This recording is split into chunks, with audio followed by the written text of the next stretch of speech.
होली के अवसर पर दिनांक 25 मार्च 2000 शाम का सत्संग। जय गुरुदेव।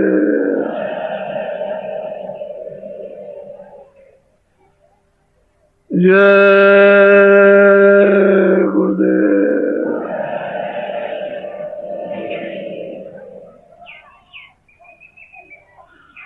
जय गुरुदेव नाम किसका। जय गुरुदेव नाम किसका।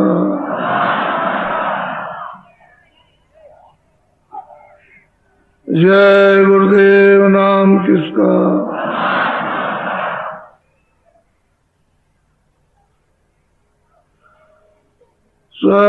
सतगुरु सतनाम तुमको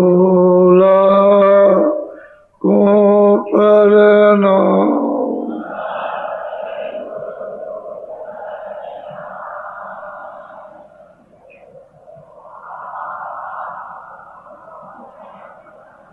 सतगुरु सतनाम तुमको को प्रणाम।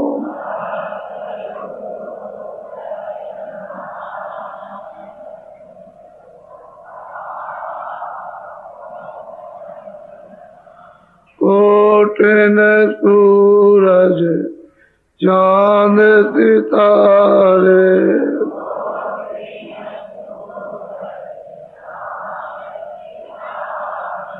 कोटिन सूरज चांद सितारे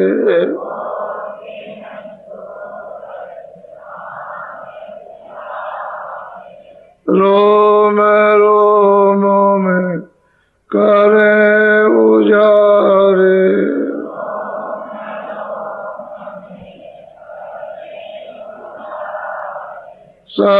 सतपुरुष करता तुमको को प्रणाम।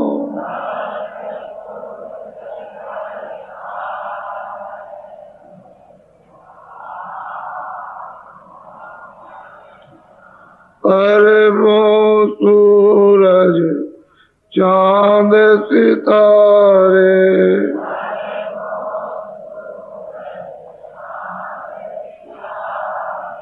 रोम रोम में करे उजारे।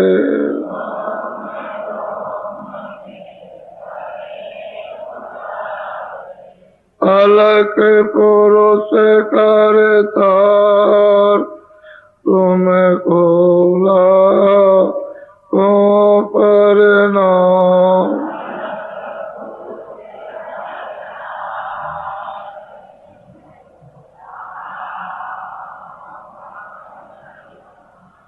अरबों सूरज चांद सितारे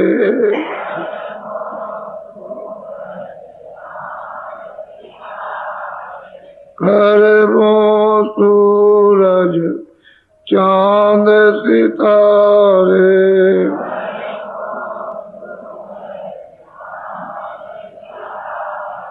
रोम रोम में करे उजारे।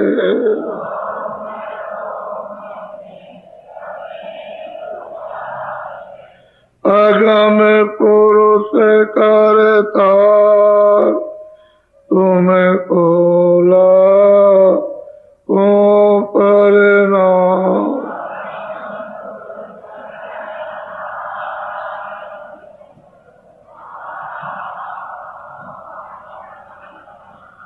नील नील शशि बाण उतारे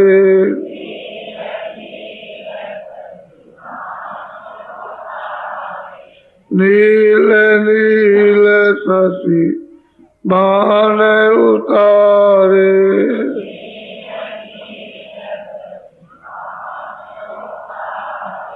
रोम रोम में करे उजारे।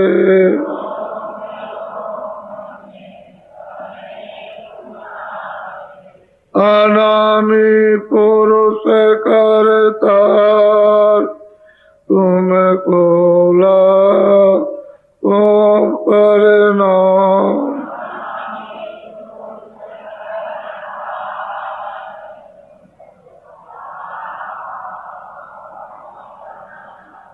अनामी पुरुष करतार तुमको ला तुम करना।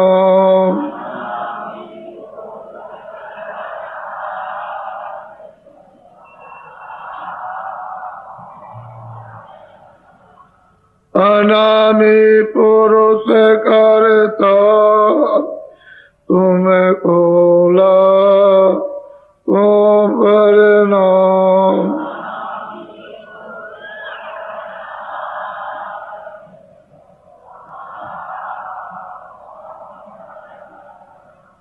तुमको ला तुम करना।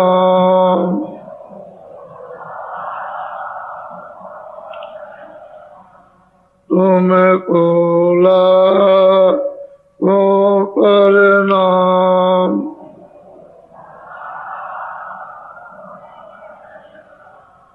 सतगुरु सतनाम तुमको ला तुम करना।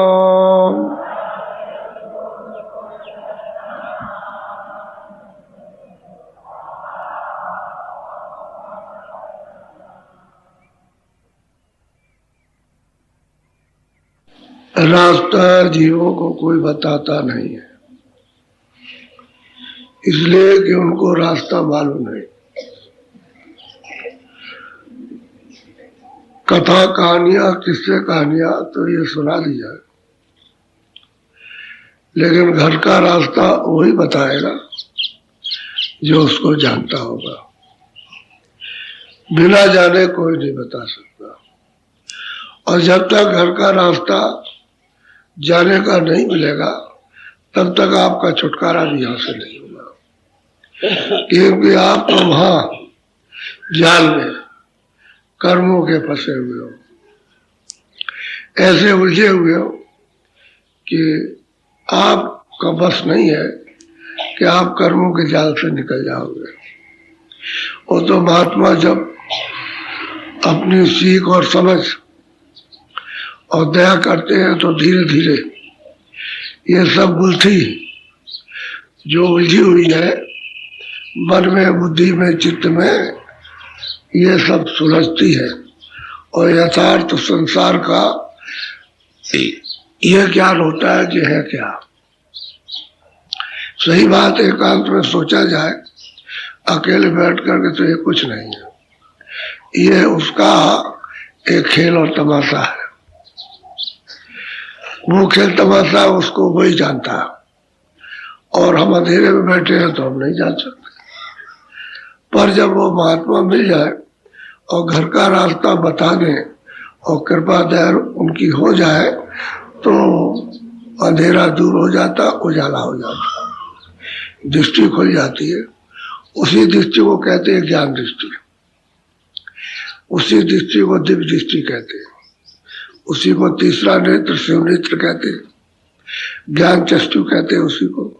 तो वो आंख तो वैसे सबके पास है, लेकिन सब खोल नहीं सकते जब तक उसका जानकार ना मिले और खोलने की युक्ति न दे तब तक इनको नेत्र नहीं मिल सकता, खुलेगा नहीं, क्योंकि वो तो बंद पड़ा हुआ, झुक के जो बीत गए।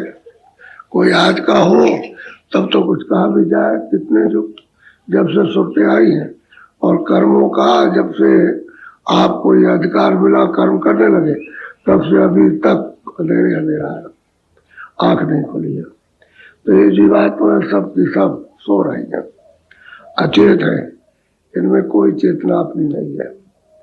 ये तो जड़ हो गई, इस शरीर में भी जड़ है और जा जाएगी उस शरीर में भी जड़, और जड़ी क्रियाओं को करती हैं।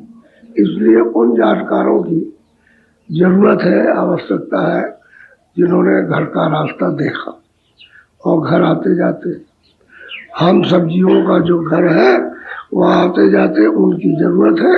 और जब जब महात्मा इधर आए 700 वर्ष के अंदर, सबने यही कहा कि तुम उनकी खोज करो।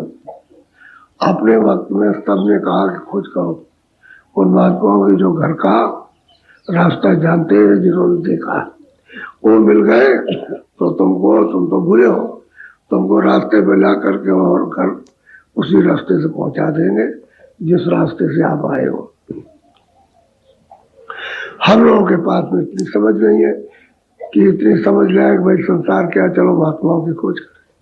बस ज्यादा से ज्यादा आप मथुरा जी आ गए, बहुत ज्यादा से ज्यादा आप हरिद्वार चले गए, बहुत ज्यादा द्वारका रामेश्वरम चले गए, कोई काशी, कोई अयोध्या चला गया, और कोई कहीं जंगल में ऐसा जो जिसका जहाँ हिंदू मुसलमानों का तीर्थ हुआ वहां पहुंच गए और वहां से बस यही दौड़ाते हो। तो वहां भी अंधेरा, यहाँ भी अंधेरा, वहां भी सब अंधेरे में रहते हैं और यहाँ भी अंधेरे में रहते हैं। अब रास्ता देखा जिसका है, जिसने रास्ता देखा है वही आपको दिखा सकता है, और कोई नहीं दिखा सकता। तो हम लोग ऐसी जगह पहुंच ही नहीं पाते कि जहाँ मतलब यह है कि रास्ता मिले और हम रास्ते में चल के देखते जाए, तब तो ये सब आपका ये भ्रम सब छूट जाएगा। तो कोई बताने वाला तो रह नहीं आता। जो बताने वाले रहते हैं काफी, वो तो ऐसे रहते हैं कि मतलब यह है कि साधारण, क्या उनको कोई पहचान पाए भाई इनके अंदर क्या है, ये किसी को नहीं पहचान पाए। तो एक आया चमार में तो जूते काटता रहा और पूरा महात्मा महापुरुषा। ये राजस्थान के राजा रजवाड़े, ये जागीरदार वहां जाते रहे काशी मुक्ति को प्राप्त करने के लिए। तो वहां काशी में शौहरत हुई।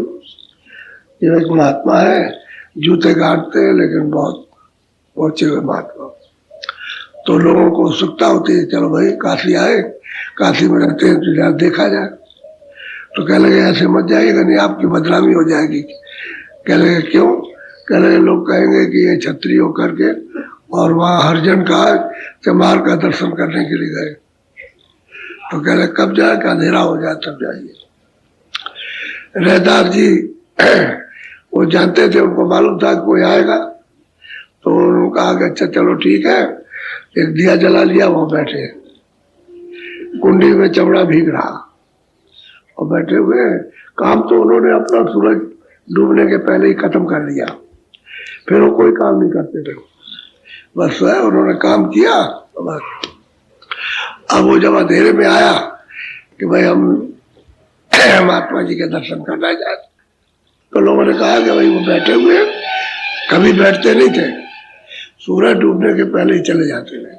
आज पता नहीं वो क्यों बैठे हुए, तो देखो वो बैठे हुए। तो गया तो जाकर के उनको ऐसे उस प्रणाम किया और उनके दर्शन किए, प्रणाम किया। तो उन्होंने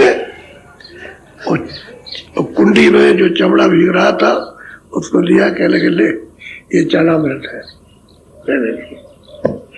तो उसने हाथ में ऐसे लिया और रैदास जी ने ऐसे करके ऐसे देखते रहे, उसको ऐसे दे दिया। उसने क्या काम किया कि पिया तो नहीं, तो उसके इधर कपड़े में पड़ा और जो पगड़ी अगड़ी जो बांधे थे कुछ उसमें लग गया। तो चमड़े का मतलब यह कि पानी था, तो दाग पड़ गया, दाग लग गया। अब वो दाग लग गया तो जब वापिस लौट के गए तो बस वो लेकर के प्रणाम किया और चल दिया। तो ये सोचते गए कि अच्छा हुआ हमारा धर्म बच गया, हमारा धर्म बच गया कि हमने मतलब यह है कि कपड़े में डाल दिया, चलो मतलब यह कि उनका मान सम्मान चला। वहां गए तो वो दाग लगा हुआ, पगड़ी खराब हो गई, कपड़ा भी खराब हो गया।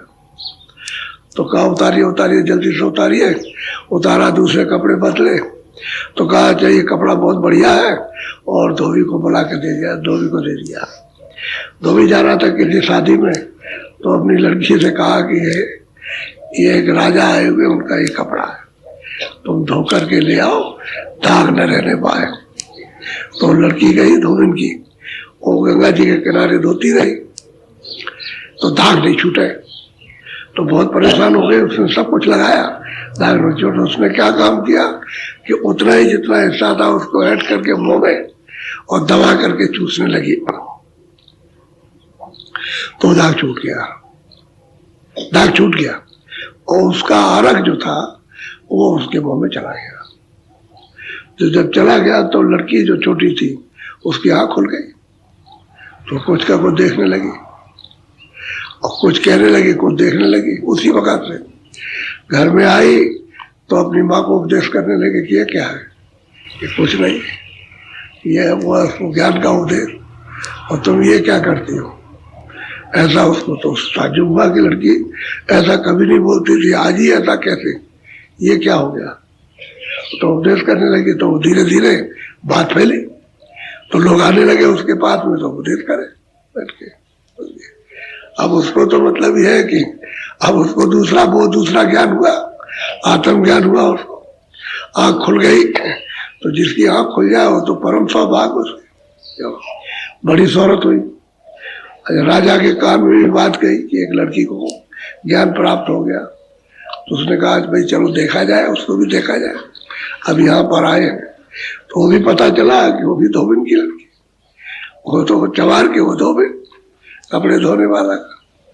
तो वहां गए, उसके पास में उपदेश करने लगी कि आपकी बड़ी मेहरबानी, बड़ी आपकी कृपा हो गई, आपकी दया हो गई, आपकी वजह से तो मुझको ये ज्ञान प्राप्त हुआ। तो पूछा उसने कि भाई ये तुमको कैसे ज्ञान प्राप्त हुआ, तो बताया कि वो चरणामृत तो मतलब ये आपको दिया गया था, लेकिन आपने उसका तिरस्कार किया, अपमान कर दिया, आपने उसको पिया नहीं और ऊपर डाल दिया। आप तो ये समझते थे कि चमड़ा का पानी है, और ये चमड़े का पानी नहीं था, चरणामृत था, उन्होंने दिया था। तो वो कपड़ा जो आपने धोने को दिया, बाप तो चला गया उधर, हमको दे गया, हमने इसको धोया और मुंह में इसको डाल के कपड़े को चूसा, तो और चला गया हमारी आपको। ये तुमको न मिलकर, समझ गया, बाप को न मिलकर हमको मिल गया, ये बड़ा सौभाग्य तुम्हारे कारण। अगर तुम वहां पी लेते तो तुम्हारा काम हो जाता, तुमने तो उसको पिया नहीं, निरादर कर दिया और चले आए। अब उनको ये बात बड़ी चोट लगी कि एक हम धोबिन को तो ज्ञान प्राप्त हो गया, हम रह गए वैसे। तो फिर तैयार होकर के फिर गए तो रैदास जी उस दिन फिर बैठे रह गए, नहीं गए बंद करके। उनका आता होगा फिर तो उसको जवाब तो देना ही है। तो बैठे रहे, तो लोगों ने कहा कि भाई वैसे चले जाते थे, वो देखो बैठे हुए दिया जला हुए। उनको पहले तो ऐसे प्रणाम किया, तो सिर रख करके प्रणाम किया, जमीन पर सिर रख करके प्रणाम किया। राजा ने जमीन पर उनके सामने, वो बैठे थे, हाथ से रखा प्रणाम, और हाथ जोड़ करके खड़ा हुआ, तो चुपचाप बैठे रहे, कुछ नहीं बोले, कुछ नहीं बोले। तो बोला, राजा बोला, कह लगे कि ये हमको दे दीजिए चरणामृत, ये। तो उन्होंने उत्तर दिया कि बेटा अब ये नहीं मिलेगा, अब तो कमाई करनी पड़ेगी। पहले तो दया का था, अब कमाई से पर, अब कमाई करनी पड़ेगी, कमाई, अब मेहनत करनी पड़ेगी। तो महात्माओं का जो ये समझते हैं कि जवार है, ये धोबी है, ये मतलब यही है, ये इस जात का है, इस जात में अगर पड़ गए तो आपको कुछ नहीं मिल सकता।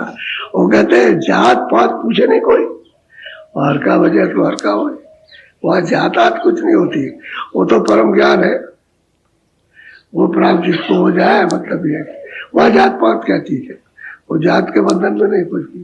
तो असल में लोग जो है वो किसी को जान ही नहीं पाते, ये कौन है बगल में, समझ गया, वो तो पुराना लकीर के फकीर। अब घर में कोई पैदा हो गया, किसी को कोई चीज मिल गई, समझ गया, उसने प्राप्त कर लिया, तो मतलब पीछे घर वाला नहीं जान सकता, वो तो यही है। हमारे स्वामी जी महाराज के पास यानी गांव में लोग रहते थे, गांव के लोग नहीं जा सकते, ये कहते थे कि इनके पास दूर दूर के लोग आते हैं, लेकिन पता नहीं क्या दूर के लोग आते हैं, और गांव के लोग वहीं रहे, वो नहीं जा सकते। यानी मैं अपने गुरु जी महाराज की बात बताता हूँ कि उनके पास और लोग बाहर के आए, वहाँ आए 2 दिन रहे, 4 दिन रहे और रह करके सत्संग सुने, मतलब ये सब हो और चले जाओ और गांव के लोग कुछ नहीं जाने, वो अंधेरे में रह गए। तो असल में बात यह है कि नहीं जान सकते, किसी को मालूम हो सकता है कि कौन है। तो जो पास का रहने वाला उससे नहीं तो दूर का आप कैसे जान लेंगे जिसको आपने पहले कभी नहीं देखा। इसलिए सत्संग खोज करते रहोगे और तीर्थ में जाकर के यही खोज करना चाहिए और कोई खोज नहीं, आसरान नहीं है, नहीं भाई कोई मिल जाए और सत्संग वगैरह को दूसरा कोई जल नहीं, सत्संग ही जल है, वही सत्संग ही साफ करेगा। और सत्संग नहीं मिलेगा तो जल में तो सब नहाते हैं, वही मछली भी है उसी जल में, कछुए भी रहते हैं, मगर ये भी रहता है और जीव जंतु भी रहते हैं उसी जल में, रोज स्नान करते हैं, उनको मुक्ति नहीं मिलती तो आदमी कैसे मिल जाएगी, कैसे मिलेगी? तो मोटी सी बात है। जब उनको नहीं मिल रही है, उसी में रह रहे हैं 24 घंटे, आप तो फिर कभी कभी जाते हो तो आपने समझ लिया कि इस जल से मुझको मुक्ति मिल जाएगी और ये कहाँ रह जाएंगे, उनको नहीं मिलती बेचारों। तो जल से नहीं, वो महापुरुषों के पास जल है, उनके पास में अमृत जल है, उससे लोगों को मिलती छुटकारा होता है। और सत्संग नहीं मिलेगा कुछ नहीं, चाहे कितने बार दौड़ के जाओ अंधेरे में रहोगे, उजाला कभी होगा ही नहीं। और सत्संग मिल जाएगा तो काम बनेगा।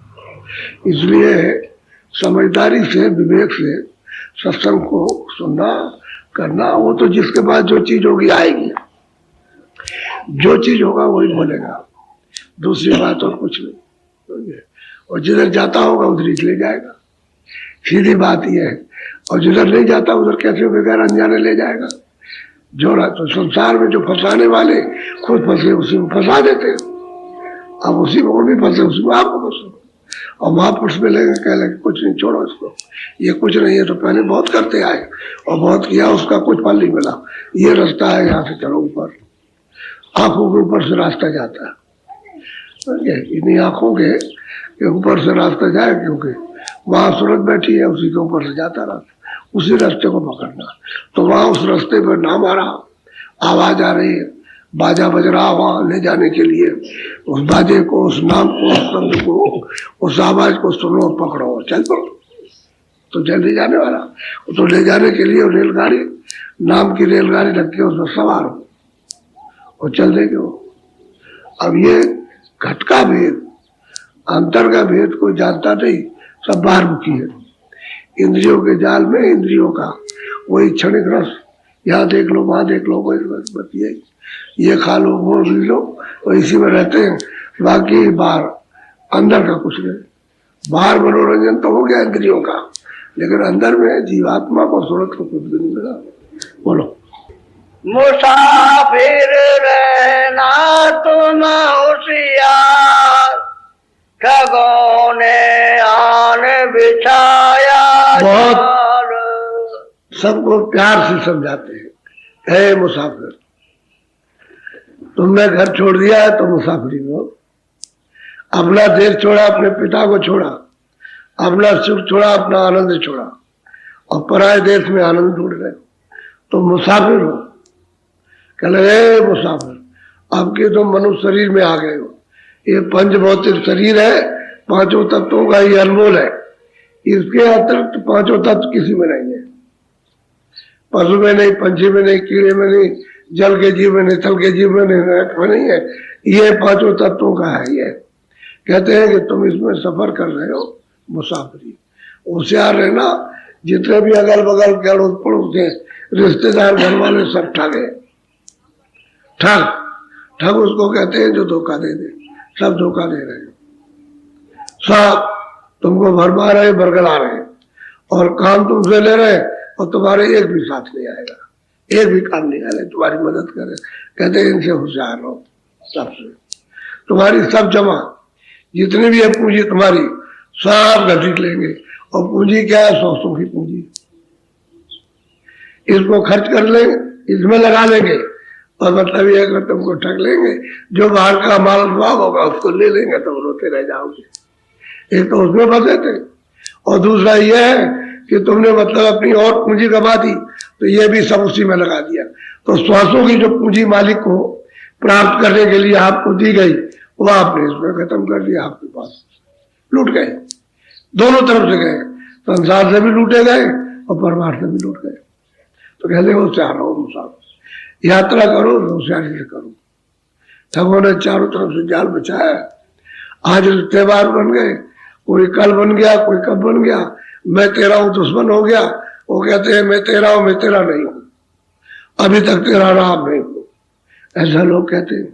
अब यह अमूमन प्रचलन हो गया कि लड़कियों की शादी होती है तो जरा सी भी कोई बात कह दी, बस तुमने मतलब ये दहेज मांगा था, और चली गई लड़की पिता के यहाँ, वह दरख्वास्त दिलवा दी पुलिस थाने में कि इसने दहेज मांगा था, हमको तकलीफ है बस।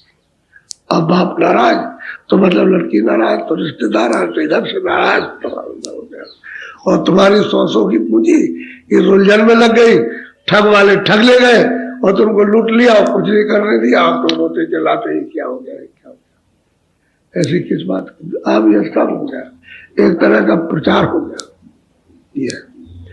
ये पहले ऐसा नहीं था, आज के 50 साल की बात थी, ये बात नहीं थी, सब लोग रहते थे प्रेम प्यार से। अब घर में और मतलब ये कोई बात हो जाए वो तो थोड़ी बहुत क्या सुन करके बात खत्म। अब ये नहीं कि जारी दुश्मन हो गए, तो ये हाल हो गया असल में सब। तो टनों ने कोई किसी का नहीं, तुम कहोगे अभी देखो कल आज आया था और कह रहा कि हमको लड़के ने निकाल दिया और लड़का हमको मारते। अब तुमने लड़कों को ऐसा बनाया नहीं, तुमको क्यों मारते लड़के? अब वो लड़के मारते लड़कों को, लड़के उनके काम नहीं आते।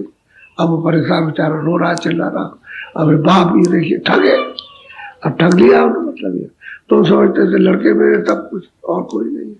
अब लड़के तुमको कुछ नहीं समझते तो कहते हमारे लड़के अब नहीं, अब रो रहे चिल्ला रहे, तो ठग है ये। अपने जिसका जो कर्जा लिया आकर के बैठ जाएंगे और फट से ठग लेंगे। अब तुम रोते रह जाओगे, अब तुमसे कहोगे भजन करो तो नहीं करोगे, तो ठग लिया, लड़का मेरा था और मतलब ले गया और मेरे काम नहीं आया, और उसमें बस उसी चिंता में बस तुम कमजोर हो जाओगे, सब बुढ़े हो जाओगे, बस मर जाओगे, चले जाओ। तो कहते हैं गए नरदेही तुमने पाई है तो होशियार रहना, यहाँ सब जगह पर रास्ते में अगल में बगल में ये सब ठग बैठे हुए तुमको लूट लेंगे, तुम रोते रह जाओगे और कोई तुम्हारी सहायता नहीं करेगा। बोलो अकेले मत जाना इस राह, गुरु बिन नहीं होगा। कहते हैं कि किसी गुरु को साथ में वो सचेत कर देगा, होशियार कर देगा, मगर गुरु के अकेले मत जाना, अकेले मत चले जाना, क्योंकि वहां तुम्हारा निर्वाह नहीं होगा, तुम्हारी वहां बचत नहीं होगी, तुम्हारी कोई सहायता नहीं करे। गुरु को साथ रखोगे तो तुम्हारा काम बन जाएगा, तो उनसे होशियार रहोगे, तो धोखा नहीं खाओगे। धोखा तो दोगे ही नहीं, लेकिन धोखा नहीं खाओगे तुमको कोई ठग नहीं सकता, क्योंकि गुरु का प्यारा बन जाएगा। काम कर दिया और उसके प्यार में, सेवा कर दी उसके प्यार में, उसको कोई ठग नहीं सकता। और जो गुरु की तरफ से हटे तो बस जगह जगह बैठे हुए ठग लेंगे।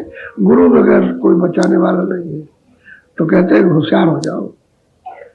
अभी तक तो तुम इसमें रो रहे हो चिल्ला रहे हो, और अब होशियार हो जाओ, जो बचा है समय उसमें थोड़ा सा भजन कर लो, जिससे अपनी सूरत का छुटकारा हो जाए। बोलो जमा सब लेंगे तेरी छीन, करेंगे तुझको अपना। सबसे बड़ी बात तो यह है कि 500 की पूंजी तेरे पास जो बाकी रह गई है, जो नाक पे मुंह से निकलती है, वो बाकी पूंजी जो जमा है वो तेरी सब खर्च करा लेंगे इसी उधर में, चिंता में, मोह में, ममता में, क्रोध में, आसक्ति में, इसमें मार में, दाड़ में, सब तेरी जमा ये भी खींच लेंगे, सब खत्म कर देंगे, लूट लेंगे। तो तू अपनी उसी पूंजी से भगवान का थोड़ा भजन भी कर लेता, तो वो तो तूने भजन किया नहीं, उसमें लग गया। अब वो कोई साथ देने वाले नहीं। अच्छा यहाँ तो देंगे नहीं साथ, और जब शरीर छोड़ के जब तुमको निकाल के ले चलेंगे कोई साथ जाएगा नहीं, कोई नहीं जाएगा। बहुत ज्यादा उधर घर में बदबू हो जाएगी, इसलिए तुम मरघट तक ले जाते हो।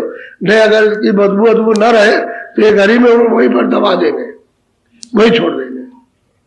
ये काम नहीं आने वाले कोई नहीं। तो वहां संस्कार क्या रहते, गांव वाले कहेंगे भाई तुमने अपने बाप को या इसको वहां तक नहीं पहुंचा सके संस्कार के लिए, तो लोकाचार के लिए वहां ले जाते हैं और जला जुलू के खत्म कर देते। फिर भी जोर से बोलते हैं कि देख आप कभी मत आना, मतलब है भूत बन करके घर में अब उसी शमशान ही में रहना। आप इतना मतलब उससे घृणा हो जाती है और तिलांजलि देते हैं कि कभी भी स्वप्न में बताना, और कभी अगर किसी को दिखाई दे गया तो उसके लिए उपाय करते हैं, ओझा बुलाते हैं और कहते हैं इसको निकालो, घर से निकाल दो, इस तरह ये घर में दोबारा ना आने पाए। तो बताओ वही घर में रहा, सूरत वही है, मन वही है, बुद्धि वही है, चित्त वही है, और उसको कहते हैं कि निकालो इसको यहाँ से। अरे तुमको तो उससे प्यार करना चाहिए था, घर में आ गया, लेकिन कोई किसी का नहीं। कहते सब तेरी जमा, और जो पैसा आता बाहर का शारीरिक है वो तो तेरा लूट ही ले जाएंगे, लेकिन ये जमा है, असली पूंजी ये है जो श्वासों की बाकी रह गई, जिससे तुझको भजन करना था वो तेरी लूट लेंगे और तेरे पास कुछ नहीं रहेगा, वो सब खर्च हो जाएगी। वो तो गई, बाहर का सामान तो चले गया, अंदर की पूंजी भी गई। अब क्या करेगा बोलो? ठगों ने रोका सब संसार, गुरु बिन पड़ गई सब पर धार। और कहते गुरु के बिना सब पर मार पड़ गई और सब संसार के लोगों को लूट लिया, ठगों ने सबको लूट लिया। तब बस इसी में मोह में, किसी में ममता में, किसी में इसमें, किसी में उसमें, किसी लेने में, किसी को देने में, सबको लूट लिया उसको, क्योंकि वहां गुरु तो रहे नहीं। अब मार सब पड़े, रो सब रहे, चीख रहे, चिल्ला रहे, कोई कैसे कोई कैसे, बात से एक तरह से चिल्लाते, बड़ी पीड़ा हो रही लोगों को। बोलो मान लो कहना मेरा यार, संग इन तजना पकड़ किनार। और कहते हैं कि भाई एक काम करो, तुम बड़े दोस्त मेरे मित्र हो, ऐसा तो तुम मतलब ये है कि इनको मतलब एक किनारे लगा दो, इनको समझ करके इनको थोड़ा किनारे छोड़ दो, और जो हम कहें उसको कर लो। यानी हमसे मतलब हम कहे कि तुम ये भजन कर लो ये, और इनका किनारा थोड़ा सा किनारे आ जाओ, उसमें बीच में मत पड़ो, किनारे हो जाओ। जो ये करते हैं उनको करने दो, तुम तो किनारे निकल आओ, तब तो काम बन सकेगा। और समझ कुछ आई नहीं, उसी में पूजे रह गए तो समय भी खत्म हो जाता है, और क्या होता है बोलो? गुरु बिन पड़े कोई नहीं रखवार, कहूँ मैं तुमसे बार। ये बात सत्य है कि आपकी रखवाली करने वाला, आपकी मदद करने वाला कोई नहीं, बस वो साली दिखावा है, हम तुम्हारे हैं तुम हमारे हो, कुछ अभी हम जाने लगे ना, कोई काम। एक मुसीबत में आदमी फंस जाता है तो कोई आदमी कहता है भाई मेरी मदद कर दो, कहता हमको ये काम है, हमको वो काम है, हमको वो काम, हमको वो काम, वो जाता ही मदद कर देंगे। तो बाहर से भी और अंदर से कौन मदद करेगा? अब गुरु अगर मिल जाते तो अंदर भी मदद करते, बाहर भी करते, तो बाहर की भी मदद, अंदर की, दोनों गई। और लूटने वालों ने, ठगों ने तो लूट लिया, और वो चाहे घर वाला हो, चाहे वो जवाई हो, चाहे मतलब ये है कि और कोई हो, वो धोखा उनको दे करके और लूट के चला जाता है। अब रोते रहते हैं कि हमारा ले गया, हमारा लड़की भी ले गया, हमारा धन भी ले गया, हमारा भी ले गया। अब रोते सब चिल्लाते, कोई किसी का नहीं, सबको अच्छी तरह से विचार करके देखो और गुरु के चरण पकड़ लो, ये सार है। और चरण क्या है कि अंदर वही स्थिर चरण है, बाहर के तो अंदर जाने के लिए मिले तो ठीक है, तो बाहर के चरण में अंदर ले जाने को। जो उपदेश करते हैं और उनका मानव शरीर एक बार से, यानी स्थूल चरण कमल होते हैं, लेकिन चेतन चरण कमल तो अंदर से कहते हैं, उनको पकड़ ले। उसी ने तो घाट बताते हैं कि यहाँ बैठ करके वो चरण कमल है, हाँ मतलब ऐसे आँख खोलेगी और चल पकड़ ले, फिर वो जब पकड़ लेगा तो छोड़ेंगे नहीं, पकड़ ले। और ये भोग विलास में तब जब चरण कमल पकड़ोगे तब सब छूट जाएगा, ये सब छूट जाते हैं। बोलो शरण में आ जाने उस हमारे, नाम संग हो जाओ तो उद्धार। कहते हैं कि भाई आओ शरण में आ जाओ, तुम इधर आओ मेरे ऊपर, मैं तुम्हारा बन जाऊं। और फिर जब शरण में आ जाओगे, प्रेम हो जाएगा, तो मैं तुमको नाम दे दूंगा, नाम का भेज दूंगा, तुमको जोड़ूंगा। और जब तुम नाम से जुड़ जाओगे तो तेरा बड़ा पार है, उद्धार हो जाएगा, तेरा छुटकारा हो जाएगा। उद्धार का मतलब छुटकारा हो जाएगा। छुटकारे का मतलब है जन्म मरण खत्म, उसी को छुटकारा। और जन्मते रहे मरते रहे जन्म, तब उसके बाद का उद्धार। उद्धार किसका? उद्धार तो जन्म मरण खत्म हो। तो कहते हैं नाम दे दूंगा, नाम से जोड़ दूंगा, तो उसको तेरा बेड़ा पार हो जाएगा। जो इधर फंसी हुई है वो तो उससे निकल जाएंगे तुझसे और अपने घर में पहुंच जाएंगे। वहां ये सब हो जाएगा। बोलो, यही है ठगिया करत ठगार, कहे सत्य गुरु पूरे तो अब वो समझा रहे हैं कि भाई जितने तेरे निकटवर्ती आस पास के हैं, जितने मित्र दोस्त हैं, रिश्तेदार हैं, ये सब ठगिया है। ये तेरे समय को, जो अच्छा समय, उसको ठगे ले रहे हैं। उन सांसों की पूंजी को अच्छे काम में न लगा करके बुरे काम में लगा रहे हैं और तुझको ठग रहे हैं। और पूरे महापुरुष तुमको चिता के जगा के सब कुछ कह रहे हैं, उसको सुनना मानना चाहिए था। और आप समझते मेरे मेरे, अब आप ऐसे समझते मेरे मेरे। कल लड़का नहीं आया तो आपका नहीं था, लड़का लड़की पैदा हुए मेरी मेरी मेरे। कल ब्याह शादी नहीं हुआ लड़के का पति पत्नी का, तब तो कहते हैं हमने कहा था जब मेरे मेरे मेरा मेरा हो गया।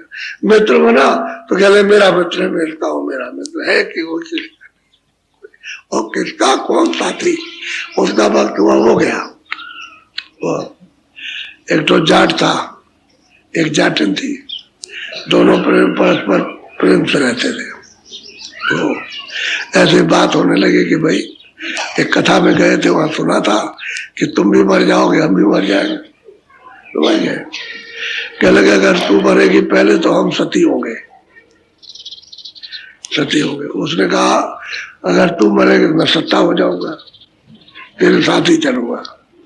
और खूब भैंस रखे, खूब खीर पूरी खाए। समझ गए। और ये बात तो उनको याद आ गई जब उन्होंने सुना कि जाना है यहाँ से, कोई पहले जाएगा कोई बाद में जाएगा, तो बात उनको याद रही। अब आपस में बात करें, तू जाएगी तो क्या, तो मैं सत्ता हो जाऊंगा। अब वो स्त्री चली गई, स्त्री उसके सामने गई, गुजर गई, उसको ले गए। तो वहां ले जाके रखा, तो उससे कहा कि भाई आप तो ये कहते थे कि जब स्त्री जाएगी तो मैं इसी के साथ चिता में जलूंगा। तो कहने लगे कि खीर पूरी की याद आए और मेरा सीख सत्ता होता है। मुझे जब खीर पूरी की याद आती है तो मैं सत्ता नहीं हो सकता हूँ। जाट बोला ये वही है, कोई जाए अपना, मैं नहीं जा सकता, मैं उसके साथ नहीं चलूंगी, नहीं चलूंगा। तो यही बात है। अब स्वार्थ आ गया ना, अब उसको प्रलोभन आ गया। तो कहने की बात है कि मैं तेरा हूं, तू मेरा है, तू मेरे, मतलब कोई किसी का नहीं। चल लोगे, ठग रहे हैं सब, अपनी अपनी जगह पर ठगते। एक हंसी वाली बात सुना दे। एक बहनोई थे, एक साले थे, 4 कोस की 4 मील की दूरी पर उनकी ससुराल थी। तो वो धीरे धीरे आते रहे अपने साले के यहाँ, अच्छा अच्छा खाना मिलता रहा उनको, बढ़िया बढ़िया। तो उनकी आदत पड़ गई रोज आने की।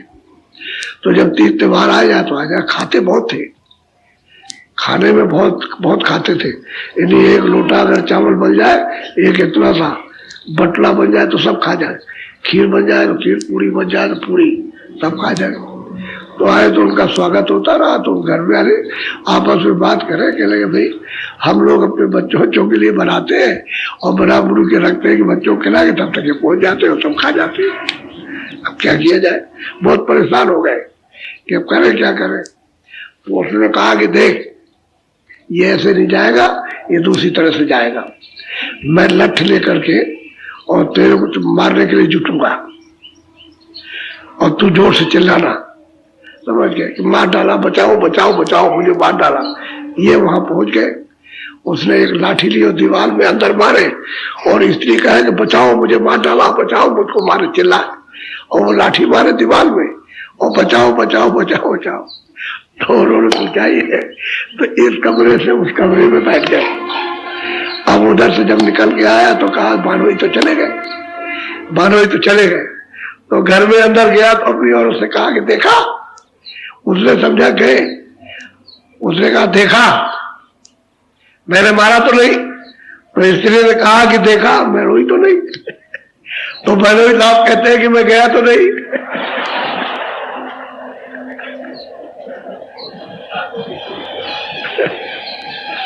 ये है, यही बात, ये है तो स्वार्थ की बात, खाने के लिए जुटे रहते हैं, अच्छा अच्छा खाना पाया जुटे क्या किया जाए, बानोई का स्वागत हो रहा है। तो संसार है बड़ा टेढ़ा बेड़ा है, ये अपने अपने स्वार्थ के लिए सब कुछ करता है। सही बात तो असली है। अच्छा बोलो जय गुरुदेव, जय गुरुदेव।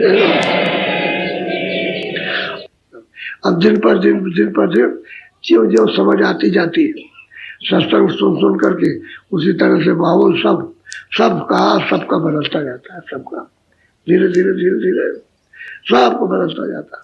और एकदम से शांत लोगों का स्वभाव होने लगा, शांत आदत होने लगी, मतलब कम बोलना, मतलब यह है कि ये सब चीजें तो सत्संग सुनते सुनते उसका तो असर होगा ही, ऐसे ही होना भी चाहिए। क्या ज्यादा बोलना, क्या ज्यादा क्या क्रोध करना, क्या ज्यादा ये करना, अरे वही थोड़ा सा शांत। अब यह है कि शील, क्षमा, संतोष, विनय, विवेक, ये मनुष्य के असली गुण थे। इन्हीं गुणों में पहले रहता था तो काम है, क्रोध है, लोभ है, मोह है, अहंकार, इसमें ये कम बर्ताव करता था तो तकलीफ कम थी। अब इनमें बर्ताव ज्यादा, तो हर एक किसी को हर वक्त तकलीफ, हर वक्त क्रोध, हर वक्त मतलब लोभ, हर वक्त मोह, हर वक्त अहंकार, हर वक्त में सवार रहता, तो उसमें तो तकलीफ है। और शील और क्षमा, संतोष, विनय, विवेक में शांति रहती और आपके द्वारा लोगों को सुख पहुंचता था, समझिए, उनको भी शांति रहती थी, वो भी मतलब दूसरों को आराम देते थे। तो मनुष्य को एक दूसरों को आराम, एक दूसरों को लाभ देना और सुख देना, यही मनुष्य का कर्म था। अब ये तो खत्म हो गया, क्रोध है, लोभ है, मोह है, अहंकार, इसमें बर्ताव करते हैं तो इसमें किसी को कुछ मिलता है, घर वाले को कुछ नहीं मिलता, बाहर वाले को क्या मिलेगा, घर ही में कुछ नहीं मिल सकेगा, वो भी बेचारा दुखी रहता है और आप जो कुछ हो तो आपको ही। तो अब ये सुनते प्रेमियों के अंदर में अब ये उतरी चीज शुरुआत हुई है, अभी उतर नहीं गई, अड्डा नहीं जमा, लेकिन शुरू होने लगी, उतरने लगी। अब शील, क्षमा, संतोष, विनय, विवेक की झलक आने लगी। अब ये स्थिर हो जाएगा, आनंद तो जब रहेगा जब, और उसी स्थिरता ही भजन बनता है, साधना उसी समय होती है। अभी तो इससे युद्ध कर रहे हैं कि कभी काम आ गया, कभी क्रोध आ गया, कभी लोभ आ गया, कभी मोह आ गया, कभी अहंकार हो गया, तो इसी में हम उजड़ जा रहे हैं। इसी से साधन भजन नहीं बनता, सुमरन नहीं बनता है, ध्यान कर सकते हो, भजन कर सकते हो, लेकिन धीरे धीरे जब ये चीजें जब हट रही हैं तो साधन बनने लगा, भजन और ध्यान और बस शील, क्षमा, संतोष, विनय, विवेक ये आने लगता। इसमें मनुष्य जो है बर्ताव करता, तभी सच्चा उसको मनुष्य का जो क्षणिक है वो सुख मिल सकता है, नहीं तो भी नहीं। आत्म सुख तो मतलब ये है कि उसकी साधना तो इन्हीं सबके आने पर ही है। और क्रोध, काम, क्रोध, लोभ, मोह ये रहेंगे तो प्रचंड रूप धारण किए रहेंगे, मनुष्य को वीरान बनाए रहते, पागल जैसा रहता है, उसमें विवेक ही नहीं होता कुछ। इसलिए धीरे धीरे सत्संग के जो सद्गुण है वो मनुष्य के वो आने लगते हैं, तब वो साधना फिर शुरू करता है। नहीं तो इसी में कभी हुआ, कभी नहीं हुआ, कभी मन भाग गया, कभी बुद्धि चली गई, कभी चित्त चला गया, कभी मतलब कुछ है, कभी कुछ है, तो दृष्टि भी ठहरती है, उधर कान ऊंचा नहीं सुन पाते, उसी में रहता। और जब ये बखेड़े से हटेगा तो धीरे धीरे फिर उसको फिर लग जाएगा तो सुनाई देता। अब बहुत से लोग कहने लगे सुनाई देता नहीं देता, बहुत देर तक देता फिर बंद हो जाता, कई दिनों तक देता फिर बीच में बंद होता है। तो मतलब उसको निरख परख करने की जरूरत है कि बीच में जो हो रहा था और बीच में बंद क्यों हो गया, 2 दिन हो रहा है, 4 दिन हो रहा है, महीने हो रहा है, बंद हो गया। कोई कहता 6 महीने लगातार चला और फिर बंद हो, उसने इसमें लगा दिया अपने काम को, क्रोध को, लोभ को, मोह को, तब ऐसा हुआ। क्या हाँ ये तो बात, तो हमने कि वही तुमको परख रखनी चाहिए कि अब ये क्यों बिगड़ा, तुम्हारी गलती से बिगड़ गया, इधर जाने से बिगड़ा, इधर रहते उधर से हट करके तो नहीं बिगड़ता है। अपनी गलती कर जाते हो उसी में। कोई उधर से दया की गलती नहीं कि दया नहीं मिलती, दया तो मिलती है, लेकिन दया से तुम उधर से हट करके और इसमें जड़ते हो, उससे हो जाता है। तो जब शील समाज संतोष विनय इस धारा में जब बहने लगोगे तो साधन बढ़िया होता है। और काम क्रोध की धारा में साधन जो है वो क्षीण होता है। क्यों? कि पर्दे ले आते हो, उसके ऊपर चढ़ाते हो आकर के, तो वो कम होने लगेगा। इसलिए साधन रोज महात्मा जितने भी रहे रोज करते रहे, पूरे रहे, पूरे तो ही पूरे रहे पर वो साधन करते हैं उसमें। तो जो कुछ इधर उधर से आता है प्रेमियों का इनका सबका धोया जाता है। बगैर अगर न करे तो फिर नहीं धोएगा तो जमा हो जाएगा।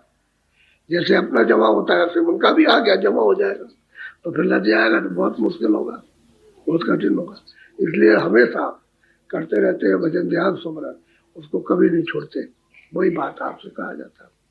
अच्छा थोड़ा बैठ जाओ भजन पर, अब थोड़ा भजन कर लो।